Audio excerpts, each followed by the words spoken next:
As a parent and a social media expert, here are the apps that I think that you should know about in 2023 that could be circling your kids. Some of them are fine, some of them are really not. So here they are. The first one you should know about, and it's not dangerous at all, is BeReal.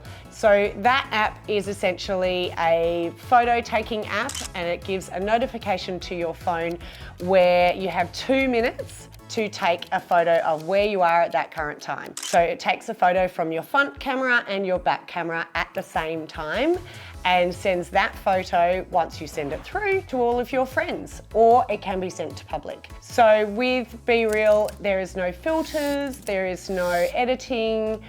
You can post them late, so you don't have to send it when you're on the toilet, which is ace. I have gotten notifications before when I'm in the shower. Obviously, no one is taking a photo in the shower, or at least they shouldn't be, but you can post late photos. You're just not able to see all your friends' BeReal photos until you post yours. So it kind of locks you out of the app until you've contributed a photo of where you are at that time. And it can be just of the ceiling and your feet if you really want it to. I think it's a really fun app. A lot of the kids I know, my son is on BeReal, he's 14. I don't think it's a danger really at all. I like it because it's authentic. There's no posing or setting up a photo.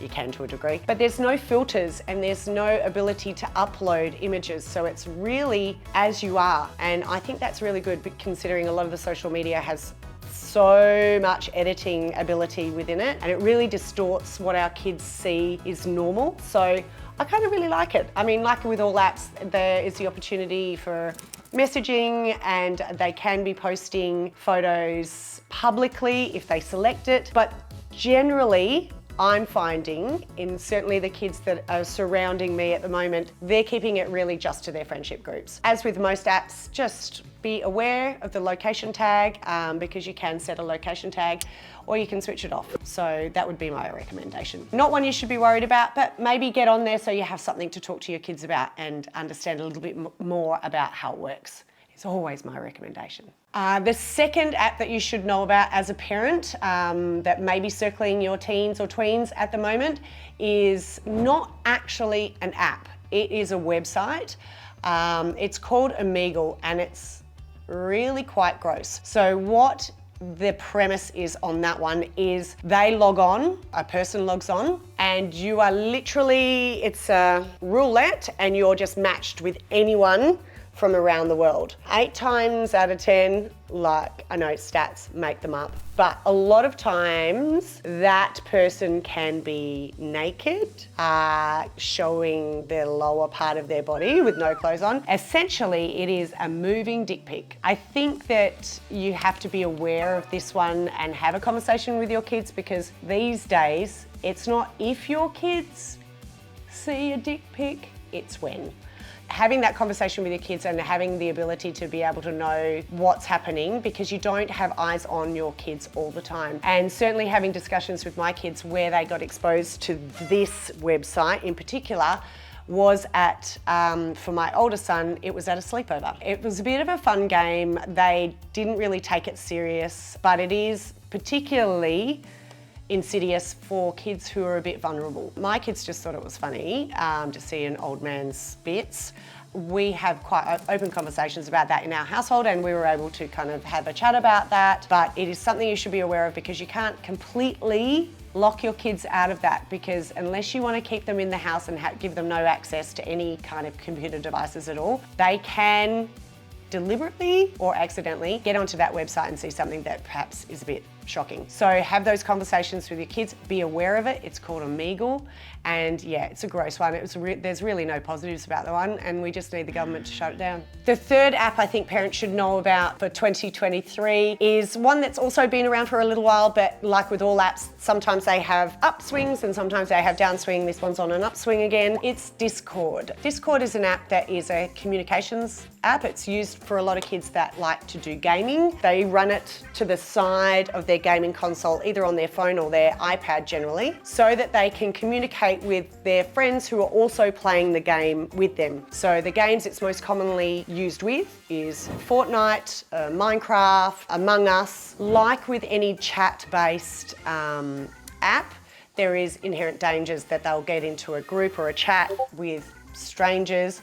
But again, if you have those conversations with your kids and how to manage when people slip into their DMs, so to speak, then you're going to have a much greater likelihood of A, them knowing what to do when something like that happens, and B, them coming to you to have a chat about it. I don't think it's really that insidious. Discord is fine. A lot of kids are just using it to communicate with their friends. They're not reaching out to other people. They're keeping it quite tight, and you have to be invited to their own chat room, so they're not letting anyone into their game chat. So the next few are apps that I think that you should be really aware of, and perhaps have a conversation with your kids when you hear about these, and I give you a little bit more information about it.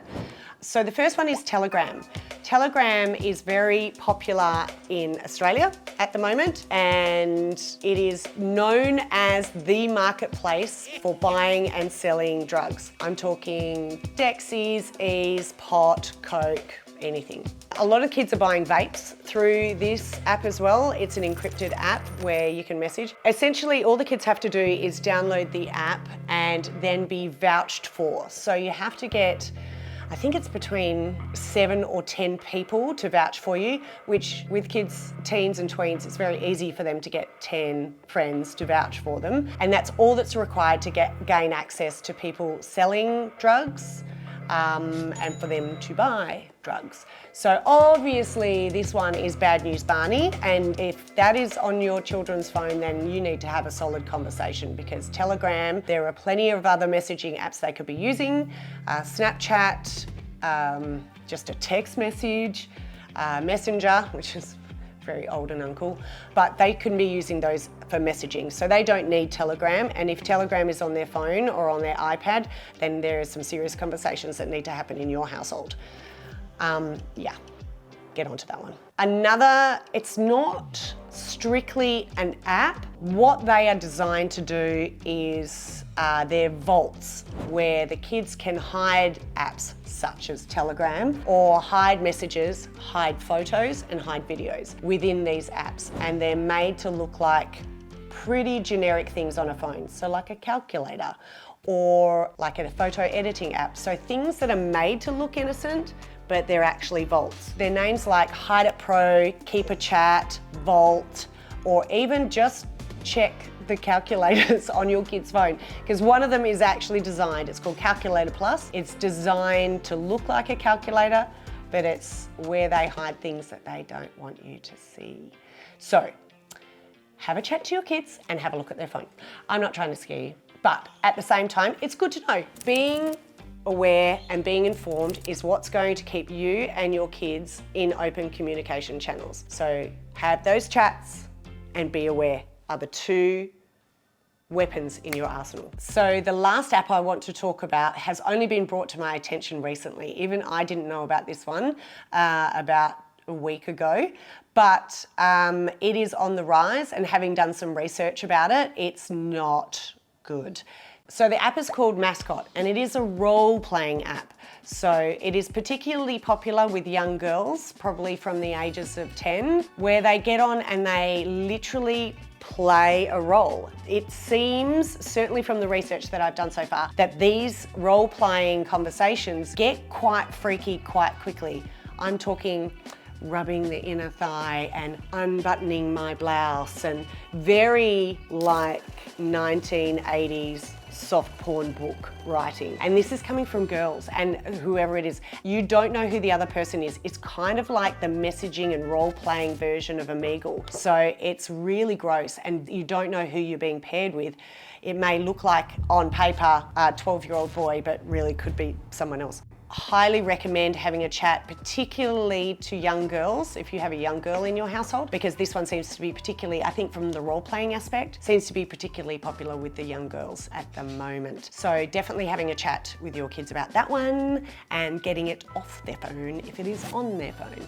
So again, having a united force as parents, a united approach, open conversations, regular conversations, and being informed. are your weapons in your arsenal. Okay, so now that I've scared the absolute bejesus out of you, I want to give you my recommendations of perhaps improving safety for your kids moving into 2023. I would just like to caveat that I actually think that 90% of the apps that kids are on these days are perfectly fine. And I think that we do get too much doom and gloom about what we're doing as parents, and we're always doing the wrong thing, and we're not keeping an eye on them enough. It's just overwhelming as a parent trying to do the right thing all the time. So we are doing the best we can. Technology is moving fast, but most of the apps that they're using are picture apps and chatting apps like Snapchat, like Instagram, like BeReal. They're just using them for communication. And if you think that they're going to be worse because they are encrypted or they can have their own profiles, just remember that kids can delete text messages and delete photos. So I think instead of demonizing all of the apps, we recognize that a lot of the social media apps are actually quite benign and really good for them to keep in communication with their friends. I think that a lot of the popular social media apps are unfairly demonized these days. I know they have age restrictions on them. A lot of them are 14, but kids are using them from 8, 9, 10, sometimes even younger. I don't think they're bad apps, and I think that you need to understand that even though the age restrictions are on there, kids can make their way around them. They're really clever, they're savvy. They'll just say they're born in 1975. So age restrictions is more about the apps protecting themselves. So what is best in those circumstances is for you to understand the apps and for you to understand how your child is going to use the app.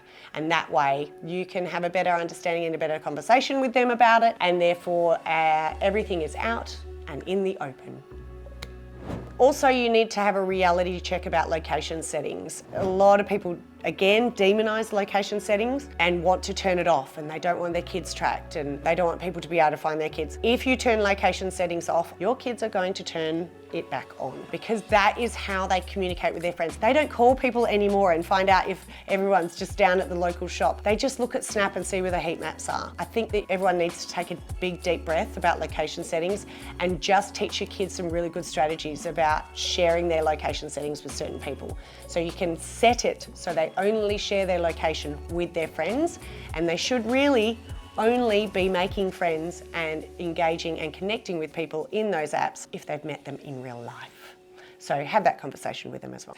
A lot of apps are coming out with child-friendly versions of, which is great for kids that are around 10, but really kids don't want to be on YouTube for kids or Instagram for kids. They want to be where everyone else is, and they want to be on the apps that has the same functionality as we get to use. So as long as you're educating your kids and providing your kids with enough tools in their toolbox to be able to determine who they accept as friends and what kind of conversations are okay, and providing them with a level of self-esteem so that they are able to actively and assertively say no, or switch someone off or block someone, that is how you are going to develop a really good societal member on social media in your child. So these apps I've been telling you about that I think you should be aware of in 2023, yes, have some insidious sides, and definitely some of them shouldn't be where kids are playing. But the standard apps, Instagram, Snapchat, YouTube,